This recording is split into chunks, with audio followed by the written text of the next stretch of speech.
Hi everybody, my name's Charlie, and the video I have for you today is a very long one. It's entirely me talking as a talking head.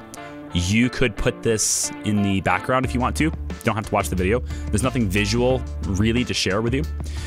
This video is all of the answers to questions that you guys asked me when I put out the AMA video 2.5 months ago. Very sorry that it didn't get answered back then. Just been very busy, and I think by the end of this, if you guys do end up listening to this, this is more of a podcast really. If you guys end up listening to this, I think you'll understand why it's taking me so long to get to this, lifestyle-wise and stuff.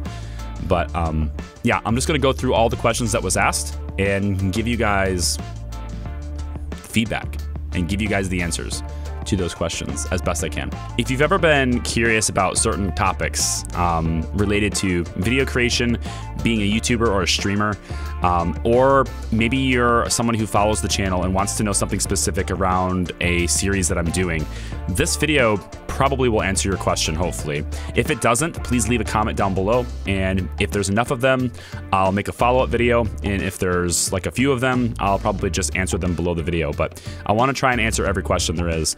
I was talking to other creators, and I got to this notion that maybe I could be a bit of a differentiator in terms of content creators in this medium by being more transparent with people and being more personable and approachable.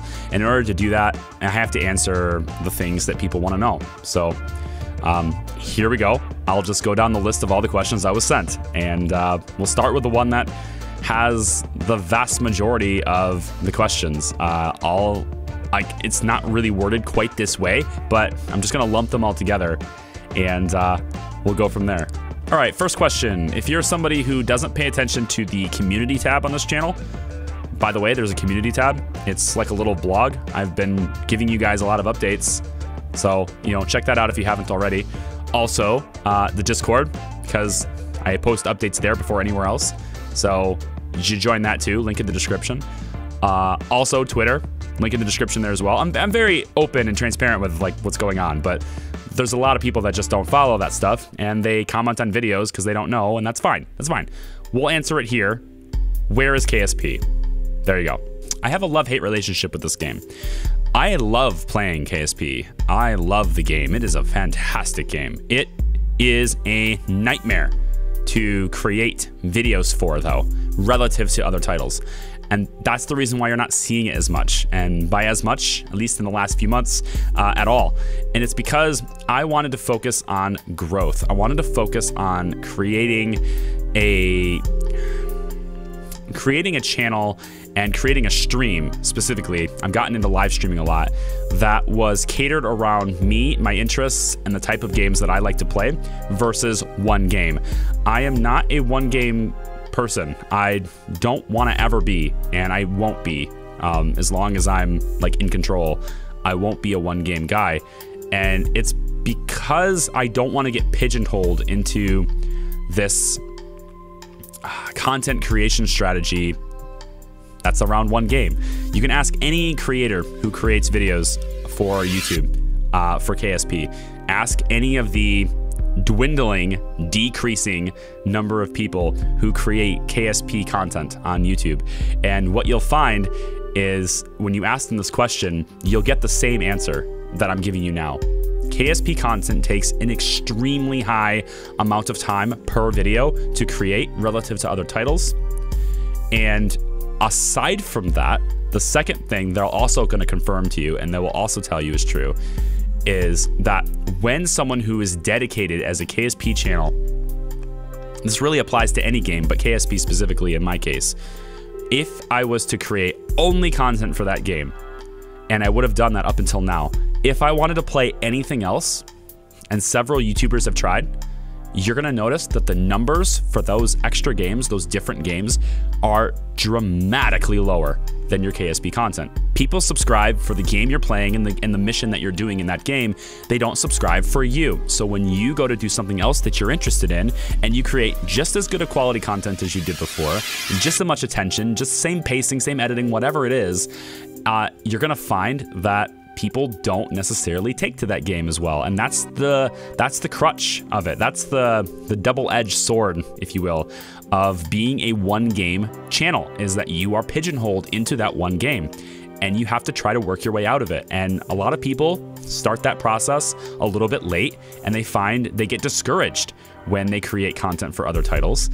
And I decided I wanted to do it early. I wanted to do it very early. So very early in my channel's gaming prowess, I went and I ventured into another genre. That was Prison Architect.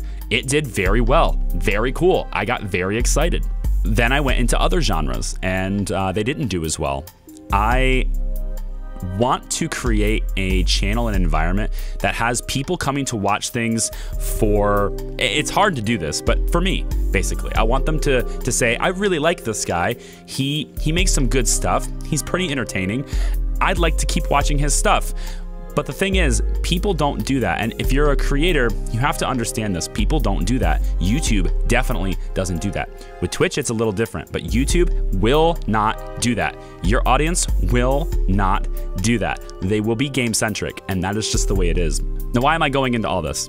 Because I need you to understand something that's happened to this channel. And this is my fault, 100% my fault. I've created a lot of something called dead subs. Now, that doesn't mean that my subs are deceased people. It means that I have subscribers that will not watch my content anymore, but they're still subscribed. I have people who will not see my content anymore, but they're still subscribed. This is what happens when you have a lot of people in your feed, right? If you are somebody who is subscribed to like 70, 80 channels, YouTube cannot show you new content from all of those channels. So they're only going to show you recommended content from the channels that you tend to watch most, or from the content that fits the description of the content you watch most, right? So what happens is I gained a whole lot of subscribers on Kerbal Space Program. And then I stopped creating Kerbal Space Program content. Again, my fault, right? That's my bad. Because I had a mission, because I had a plan that I didn't execute well. I would even say it probably failed. But that's my thing. I had to deal with that, right? And what happens is, if you're somebody who joined the channel purely for KSP and you've never been interested in anything else I've made, and you've never watched anything else I've made, and the different genres and different games that I've played, then what happens is you stop seeing it entirely. You stop seeing updates from the channel entirely. YouTube assumes you're not interested in it anymore, but it's not going to unsubscribe you, but it's assuming you're not interested anymore. And so even when I release KSP content today, it gets a fraction of the views that it used to, which leads me to the big reason why I'm not making KSP content anymore, is because it takes 20 times longer for me, and this is a literal number, it takes 20 times longer for me to make an episode of Conquering KSP the way I want to make it, that highly valued, highly produced, very well done episodes in the narrative style that I wanted to do, right? It takes 20 times longer for me to make a video on that series than it does for me to make a video on literally anything else, including the stream VODs, okay? And in addition to that, it also gets less views, right, than those other videos. Another thing that's happening is I've gotten into live streaming a lot, and it is like this love that I didn't know existed. And I've fallen in love with live streaming. It's been such a rewarding experience for me so far, and I've really putting a lot of time into that. Not only is my enjoyment much higher on live streaming than it is on creating VODs for YouTube, but just to be candid about it and just to be upfront, right? Transparency, it's also much more lucrative. It also makes considerably more money, and that is also an incentive. Don't get me wrong, it is. It's just the way it is. I'm 30 years old. I have a wife. I have a son. I'm trying to manage a business, and in addition to all that, I really want content creation, like streaming and making YouTube videos, to eventually be a career. And when you have that as your aspiration, when you have that you're working towards, that's going to be a factor that drives your decisions. So live streaming has been something that I really wanted to push, and it's been very successful so far. It's really picked up. I'm very satisfied with where it's going. I'm not done yet. I've got lots of places I want to go with it, but it's something that's been driving me. And because of that, KSP has been put on the back shelf.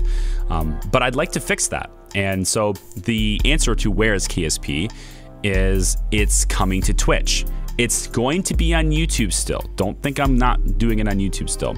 It's still going to YouTube, but it's going to be broadcast live on Twitch, and then I'm going to take the VODs from, I'm going to take the video feed from the game as well as the game sound, and I'm going to use that footage to create episodes on YouTube. So the YouTube series hopefully will have a very similar flow, a very similar style that it's always had. No face cam, none of that stuff, no chat interaction.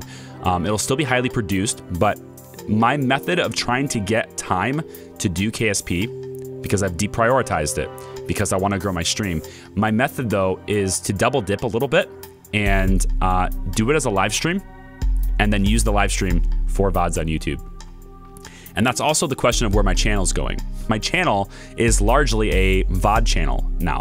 My channel is going to be a place where you're going to have edited VODs of my live streams shared on YouTube.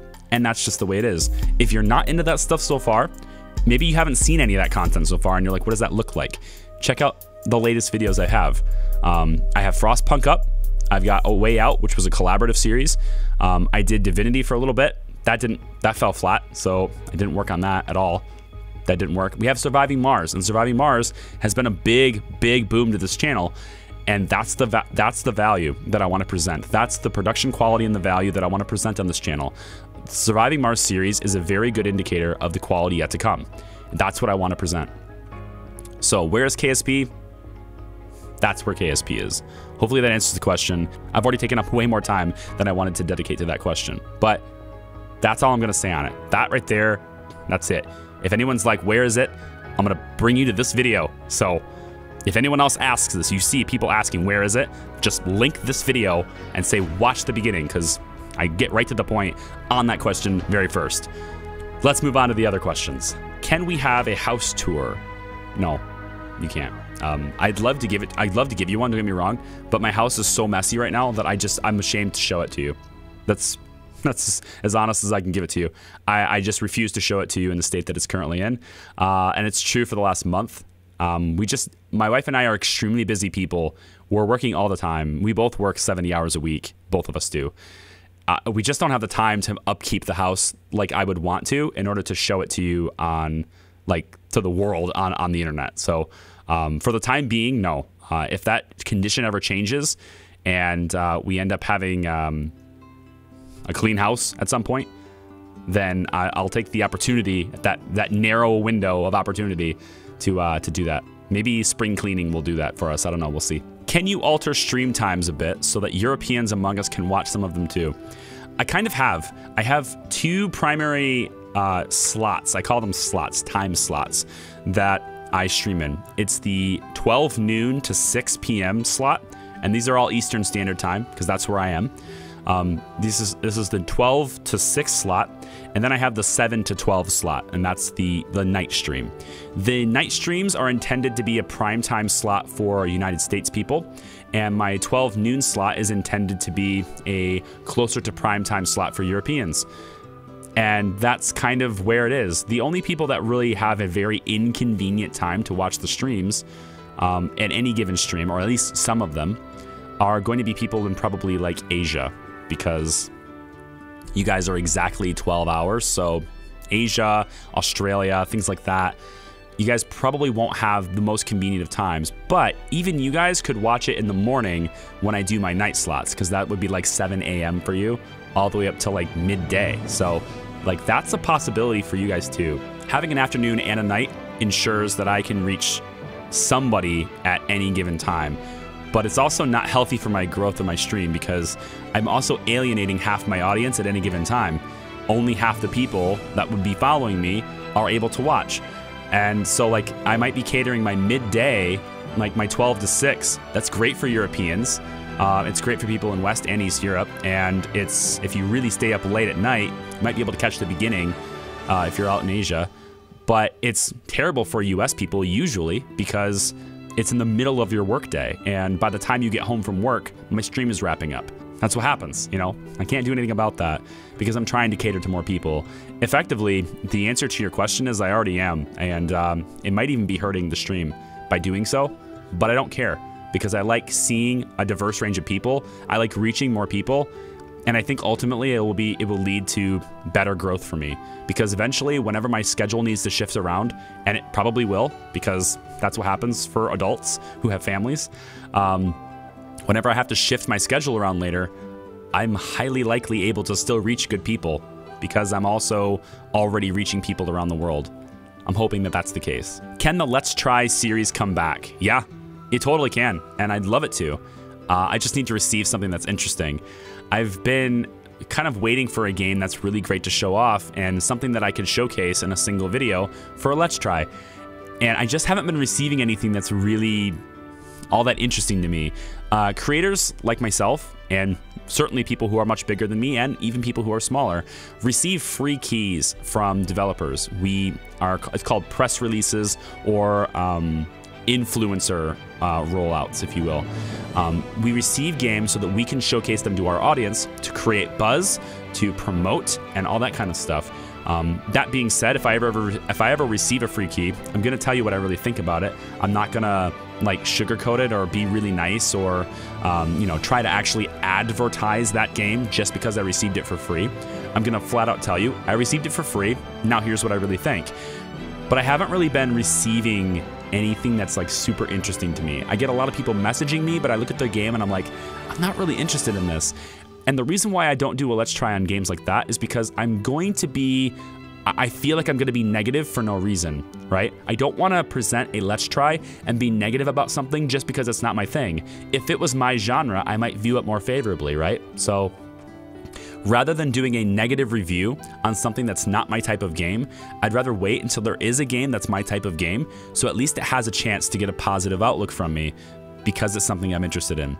So when I receive a cool game, then I'll do it. Actually, I want to amend that. I'm kind of doing this off the cuff, if you couldn't tell.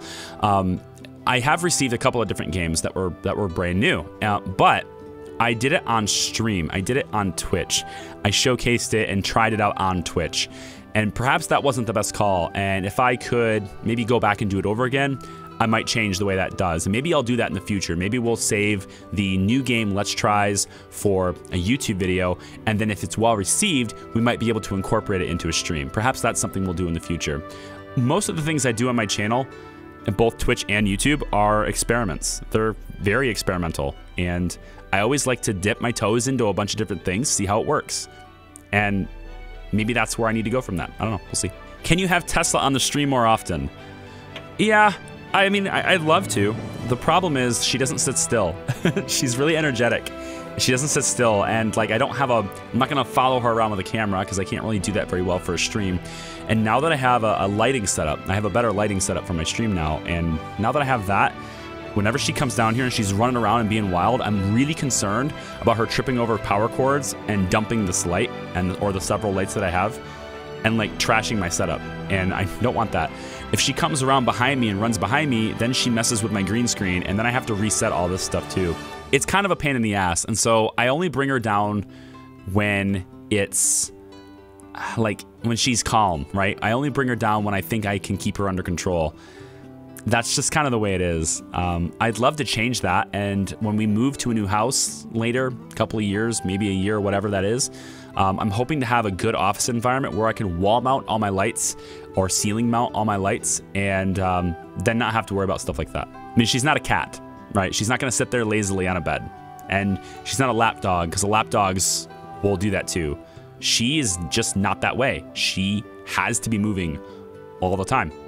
That's just who she is. For a typical stream, how much off-screen work do you put in before and after each stream? Also, how much work do you end up putting in off-screen when you spin up a new game for a new stream? So this is kind of an evolving thing. When I first started it, it was quite a considerable amount of time. I wanted to give people a customized experience for each title. I wanted the alert pop-ups to be custom for each game. I wanted the graphics and the overlays and all the entire experience. I wanted it to be different for each game. In fact, I even went as far, and I never launched this, I never deployed this, because I didn't want to set a pattern that I didn't think I could maintain. but I actually made for Fallout, when I did my Fallout streams, which is not on YouTube. It was Twitch exclusive. But when I made that, I had custom transitions that I put a lot of time into. I had a whole voting system that was in place. I had great overlays for it that were all customized to fit that game, right? The experience was fit to that game. I even had a LUT on my camera to immerse my own camera image into the back of the title so that my camera's lighting and the colorscape of my camera matched the EMB that we were using for the game. So it was like I went all out with that stuff, and that was great. But what you guys didn't see is custom channel panels. I had a customized channel panels that I had made for like 7 different panels that were going to be underneath the Twitch stream that went with Fallout, and it was going to just totally bring everything about the channel into Fallout for the Fallout series. And I didn't want to do that because that sets a precedent of a lot of work in the background that I'm going to have to do. If I was a guy who was playing one game at a time, that might be okay. Because if I'm playing one game at a time, then it gives people the idea of what we're playing right away. And then when that game is over with, I could change the panels to fit with the new game that we're playing. But since my Twitch channel is playing 3 games at a time, yeah, I'm not going to change all that stuff all the time, so I didn't do that. Lately, I've been moving to a simpler approach, and most of this has to do with an anticipation for a rebranding, because I'm rebranding the channel. My Twitch is getting an overhaul for its graphics, its panels, the animation transitions, which I have to get the logo finalized before I can do, and of course the new logo. YouTube is getting all that same stuff to match Twitch, but it's also getting a new URL and a completely new name. So there's a lot of stuff that's kind of outstanding that I don't have a firm grasp on yet. So I've been moving towards a simpler approach to streams now, where I'm using roughly the same graphics and the same overlays for each title. And then in-game, I may have no overlays at all, just the camera, just to simplify things. And maybe that's the better call anyway. I've always kind of wondered the balance between having a bunch of stuff all over the window all the time and like having the game be taking the precedence. And I think for me, when I'm as a viewer, I enjoy things much more when there's less on the screen. I think it's a good thing for you to acknowledge things like latest subscribers and streaks that you may have. And, you know, we do the bit boss. Some people do a bit bar, changes colors. There's a lot of different things you can put on a screen as a streamer, and less, in my experience and in my own preference as a viewer, less is more. Less works a lot better. But at the same time, there's a balance there, right? So I don't want to have stuff that covers the game window. And so I still have to customize it a little bit to move things around to make sure that they're not covering things. So for my streams before, I'd say, depending on the game, anywhere between 2 and 8 hours before starting a new game. And then now I've put probably 10 hours total into like the new work. But like launching each game just takes a few minutes to like reposition my camera and stuff now. So so a lot more investment in the beginning, not as much ongoing. As soon as my rebrand launches, it will probably get even simpler as far as my time, but it will cost me more money because I'm gonna have graphics that need to be made and need to be tweaked for certain games, and I'm gonna need to pay for that because I want it to be right, and I'm not as good with it as I'd like to be. So, you know, it'll be less of a time investment at that point and more of a money investment. But I'm okay with that because I want the best possible. I just want things to be great. I want to be someone who people can expect really great things from. And it takes time and money to do that. It's just the way it is. A slight like second or third part of your question there though had to do with YouTube though. And I think for a new game on that, I'm just gonna play it for maybe an hour, just take a look at it really quick, get the basics down so that when I start something new, I don't have to sit there and be like, how do I do this? What button is this? I want people to think I'm competent in the game without knowing everything. And if it's a blind play, then at least competent with how to work the game. And maybe not the game itself, but competent enough to be able to swiftly carry them through the experience of it. Can we figure out a possibility to get a game server? That's not my area. There's been a lot of different members of the Discord community that have been interested in a game server, Minecraft, and things like that. That's kind of not my area. None of those servers that have ever been set up have ever been me doing it. It's always been other people that have been wanting to set it up and share it with you guys. So I guess you have to talk to one of them, because that's not my area. How about a PO box for fan mail? I never really thought that this was something that was needed, but lately it's become something that people have been asking about. And I like to set things up when the need looks like it presents itself. I don't set things up and then go, hey guys, look what I have. I like to set things up when I think there's a need for it. That's how I timed my Patreon campaign.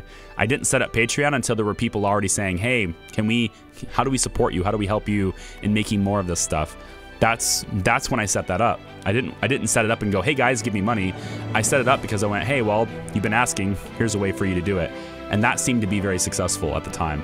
And then I developed a whole bunch of perks and a whole bunch of like really great ways to give rewards and give benefits to people who help on Patreon for even just $1. There's a whole bunch of value in just $1 on that campaign.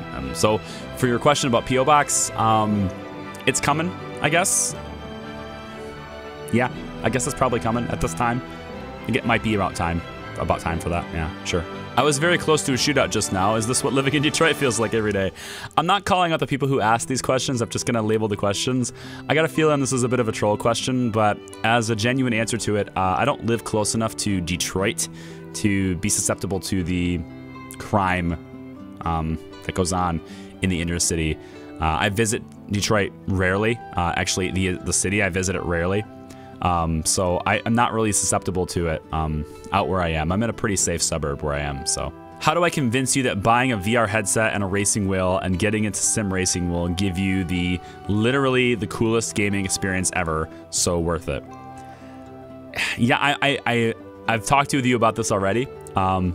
It's probably not something I'm gonna get into, because when it comes to grow my stream and it comes time for me to, like, you know, do what my goals are, as good of an experience as that is, it doesn't fit with my objectives, so I probably will pass on that for now. I'm sure it's great. When the price of VR drops, maybe ask again. What do you think about YouTube and how people are on YouTube? Also, what do you think of all the subscribers and viewers that you have on YouTube? The TLDR version of this is, how has my experience with people on YouTube been? YouTube, for me, has kind of been an up and down experience as far as the people who watch it go. I think for the most part, viewers are great. I think for the most part, people who comment are great.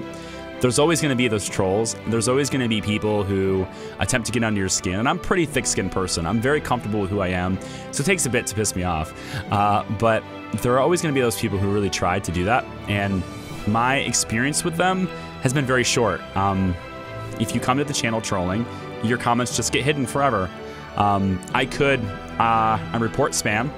I have auto mod or auto filters that put things as likely spam. The people who leave really long walls of text in their comments, they typically don't show up because of automatic moderation. And you know, people who post links, they get moderated really well. I think this question might be targeting specifically towards people who are like really critical of gameplay and perhaps backseaty. And for those people, I would say that for the most part, I'm okay with them. They haven't really been that big of a deal, big of a problem. I will say that I still read every single comment that's posted on the channel, but I don't really moderate things that disagree with me. I leave things that disagree with me live for people to see and debate with and comment on. But there are going to be some certain people who have no interest in actual conversation, and they just want to be that troll. They just want to be the guy who tries to get a rise out of me. And for those people, I just hit hide, and they can comment all they want, and now I'll never see it again, and they'll never know they're hidden, and that's great. I love that. They'll never know they're hidden. It's perfect. I think the too long didn't read version of this answer would be that I think YouTube commenters are a bit less creator focused than they are game focused, right? You are going to have to make content on the game they're interested in more than you're going to have to be a personality that they'd like to follow. And that's just a different culture than what we currently have on Twitch, I think. It's not entirely true. Twitch is still the same way, but I think Twitch is more caster focused, more personality focused, and more interaction focused. That's the difference between my videos on YouTube and Twitch. Ultimately, the videos on YouTube come down to me making videos for numbers instead of people, and Twitch comes down to me making content for people instead of numbers. I wish it was different, but lately there's like no comments at all on my YouTube videos. That leads me to believe that people are just interested in the content and not interacting with me. And, you know, this is the way it is, you know.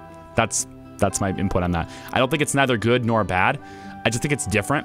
But for me personally, I have a lot more enjoyment on Twitch because of that. If you could be any one of the Spice Girls, which one would you be?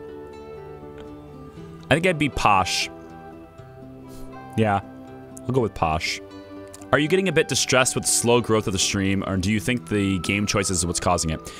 Well, this is kind of a hard question to answer now, because I think at the time it was asked, our growth was pretty slow. But I think this question was asked right before Surviving Mars came out, and we saw massive growth.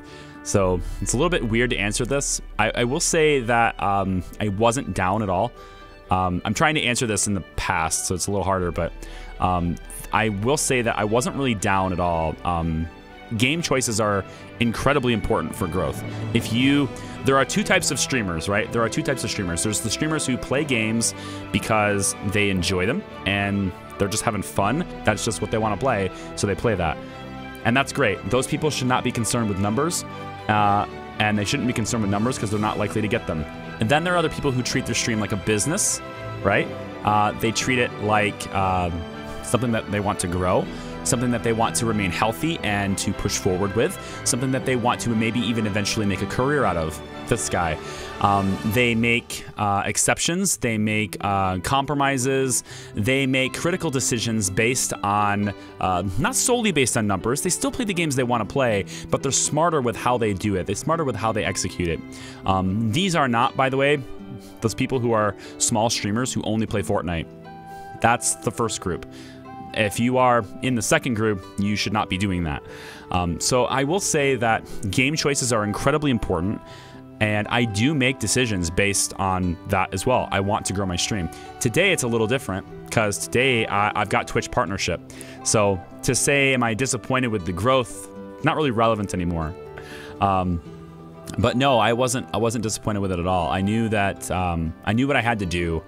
Every decision I make and everything that I do is thought out. I don't just do things willy-nilly. I present ideas to people willy-nilly, right? I present ideas to the patrons. You guys are directly helping me make what I want to do a reality. And so I want to be as open and transparent with you guys as I can be. And so I present ideas to you guys all the time, just off the top of my head. But I don't execute a decision. I don't do anything without careful planning and thought. And that's because I'm a businessman. That's because because I know that making another mistake like I did with KSP could lead to downfalls. And I don't want to do it with Twitch, and I won't do that with Twitch because I've already catered Twitch to be something that's about multiple different games and multiple different genres and not about one single thing. And I can do things and choose games based on that. Plus, my Twitch is always doing multiple titles. So if there's something that I'm playing that's not for you, and those multiple titles are almost always in different genres, almost always. So if there's something that's not for you in this one, you can, in like Tuesdays and Wednesdays, you can come Thursdays and Fridays and probably have the game that you're looking for on those days. That's the idea anyway. Are we there yet? Cute, real cute. I'm gonna go ahead and take it literally and say no, we're not there. Not at all where I want to be yet. Got a lot of work to do. Will there be another Prison Architect series? God, that game has been played. Are you serious? You want another one? Like, what do you want me to do with it? Like, I feel like I've played that game to death now. What would be the next series for Prison Architect? Leave a comment down below if you have an idea, I guess. But I'd kind of like the comments down below to sort of be about different things. But I said if you have different questions, lay them on me. So yeah, if you have an idea, I guess we can try it.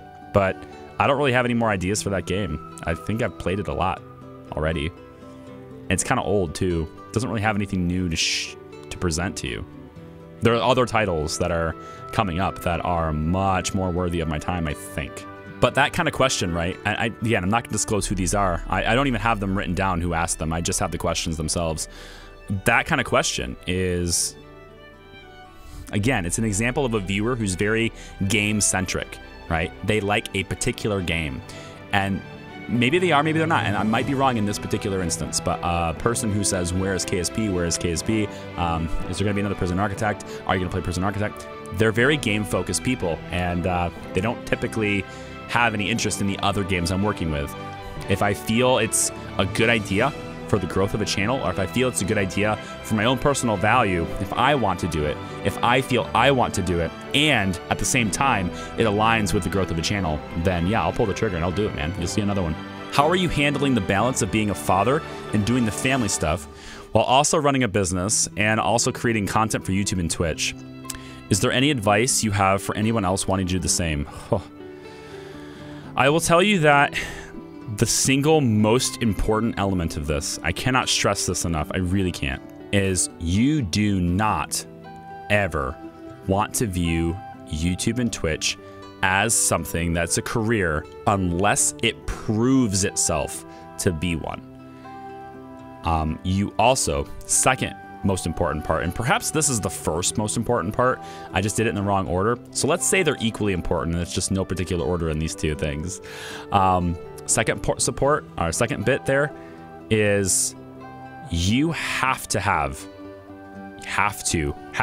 support of your wife or husband. If you're, I don't know who asked the question. You have to have support from your significant other to do this. You cannot do this. You cannot be successful in this if you don't have their support. So if you are in a relationship, if it's like a girlfriend thing, like I would say if it's this advice is for people who have wives and husbands, right? This advice is for married people, girlfriends and stuff. Like, it depends on how long you've been in the relationship. If you're really serious about it, if you're really into this and you really want to make this something and you think it's viable, and your girlfriend of 3 months is like, this is stupid, why are you doing this? I don't approve. You have the flexibility to drop that relationship, because ultimately at the end of the day, you need to be happy and you need to have someone who supports the things that make you happy. I'm not saying you should ditch her, but find people who do not, at the very least, find someone who's not obstructive to your goals, right? At the very least, they're indifferent to it, which indifference is kind of a form of being against it, because you don't have that support system to like lean on, but at least you don't have someone standing in your way. But for me, indifference is not good enough. I would not do this if I did not have her support. And I'm constantly confirming things to her. I'm constantly reporting back to her. We have a little joke between some of the VIPs, some of the subscribers and patrons and myself. We call my wife the chairman of the board of directors, whatever you want to call it. And I have to report back to the board. And it's very true. You have to have her support. If your significant other is like mine, that means being able to show that there's monetary value in what you do. And I kind of feel weird and bad a little bit into bringing money into this particular conversation, but when you're my age, in my situation, you have to bring it in. You can't avoid it. And for my wife, is there monetary value in what you're doing? And if you're not making any money doing it, then perhaps you should consider not doing it anymore. And that's a very valid thing. And I have to report back to her all the time on it. I don't need to see constant growth per se in it, but to invest as much time into it as I do every month, which, well, I'm live over 100 hours every month, put it that way. So to invest that kind of time into it, she needs to see it. She needs to see that. And like, I don't need to see it myself. Granted, I want to make money from this too. I mean, I want to be able to pay my bills, and I want to be able to supplement the income that I'm not getting from the business when I slowly wean off clients, from that business, which is what I've been doing over the last 6 months. I've been kind of like taking less work and shrinking my business, actually, slowly though, in an intelligent way, in a way that makes sense for maintaining my lifestyle while growing a stream. So I will say that the balance is always about money, unfortunately.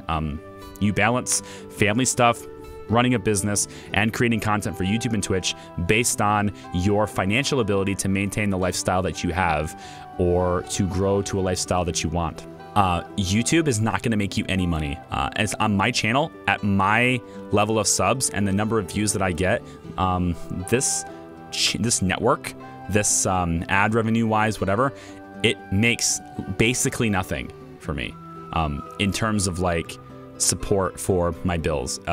YouTube won't even make my monthly car payment. So like it's nothing, right? Twitch is a little bit of a different story. And that's why I put so much work into Twitch and so much time into Twitch. I don't want to like get all like wet-eyed on you, but like I'm really, really grateful for the people at Twitch and the people that help me make this a dream come true at Twitch. It has changed my life. It has, and I think it will continue to do so. I don't know that, right? And that's the thing. It's very unstable, right? So you have to know what you're doing is something that is not stable, and make sure that you prioritize what is stable, so that you don't put all your eggs in that basket and then realize that the basket's got a giant ass hole in it, and you can't get back your other job. You can't get back your other clients. It's a balance. It's a risk. But I think most really good things in life come at a risk. And I'm taking that risk in the most calculated way I can, which right now involves working my ass off, which is, I think, what everyone has to do to make it in this business, if you will. So hopefully that answers your question. If you're thinking of doing the same, be prepared for a lot of work, and be prepared to put a lot of time, and be prepared to put a lot of money into what you're doing. And always evaluate. Always try to be objective. Evaluate, is this something that can work? If it isn't, prioritize what already does work until that condition changes. And then do what I'm doing and slowly grow one while decreasing the other. Don't just stop all. Don't do that. Don't do that to yourself. Don't do that to your family. Be smart about it, and I think you'll have a great time with it. I am. How long do you think it'll take to get partnered on Twitch? And what plans do you have for your stream to reach that goal? Well, yeah, sorry it took so long to answer the question. I already am partnered on Twitch. I will say that I thought it would take significantly longer to happen. And I think the primary reason why it happened was because I was able to leverage an existing audience that I had at YouTube. I was able to leverage my existing outreach from someplace else to bring them to Twitch. That's the reason why people came to the stream. I think the reason people stayed and kept coming back had to do with personality, which I'm hoping that's the case. It had to do with interaction, which I'm hoping is the case. Maybe insight, maybe I say things or go about things in ways that other people don't necessarily think about. Maybe that's a thing. Maybe they just like watching me fail and it's fun for them. I don't know. It could be production quality as well. I've got a great camera. I've got a wonderful microphone, as you can hear, and that production value raises the stream above a lot of Twitch. I mean, the production value that I want to present is objectively top tier. I want it to stay that way. And that's probably the reason why people kept coming back. But I think the initial discovery, the initial getting people to come to me, that part is all about outreach, and it's all about having that leverage of an existing audience. Another thing that contributed to it, and I cannot stress this enough, how important this is, it may be the #1 most important thing of all of Twitch. It probably is the #1 most important thing of all of media creation in general, and that is networking. And what I mean by networking is not, I post my videos to Reddit. That's not what I mean. I post my streams to Reddit when I go live. I tweet my stream. That's not what I mean. I mean actually immersing yourself into communities that otherwise wouldn't know who you are. And not just doing it for selfish gain, but doing it for selfless gain. just being a part of it, being a part of a movement, being a part of a network. Go into other streamers' streams, say hi, get to know them, get to know other people. Don't tell them you're a streamer. Don't tell them, hey, I'm going to go live some other time. Don't tell them I'm going to be playing this game. Don't do self-promotion. That's a selfish game. Do it selflessly. What you're going to find is that you're going to make relationships with other streamers. You're going to make relationships with other people. And those relationships will lead to them like wanting to investigate who you are. Get involved in their Discord communities. And when you get into Discord, link your Twitch account so that when you stream, it shows that you're streaming in the user list. You have no idea how many new people who watch me I've discovered are also streamers themselves because of they went live in Discord. Real talk, there are people who watch my streams who they're just a name, right? Then they stay here for a while. Then they become a personality. They become someone who's part of my community, right? And they join my Discord. And now when they stream, I can see that they're streaming. If I have a minute or two, let's check them out. And that happens. And that's what I mean. Become a part of the community that you want to enrich with your presence, right? You want to enrich communities. Don't go into this as someone who wants to just, everyone come to me, everyone come to me. Go into this as a person who wants to be a part of something bigger than themselves, and you'll end up being that way. And I think that contributed a lot to the growth. Any advice for a new streamer? Everything I just said. There you go. Sorry. How did you learn how to do all the stuff that you do for media online? Was it college, or did you mostly learn on your own? Mostly learned on my own. College was a big contributor to me finding the flaws in my workflow that ultimately led to higher efficiency. But most of the things that I know how to do, I learned outside of college. I don't think, you honestly really don't need college for doing media production. You just don't. Unless you want to do something that's really specialized, then perhaps a school for it would accelerate the process. The real thing that college does for you isn't so much learning as much as it is learning how to learn. The purpose of college is not to teach you the skills specifically. Again, unless you have a very specialized thing or you're like a doctor or something, right? Clearly, you have to learn the stuff.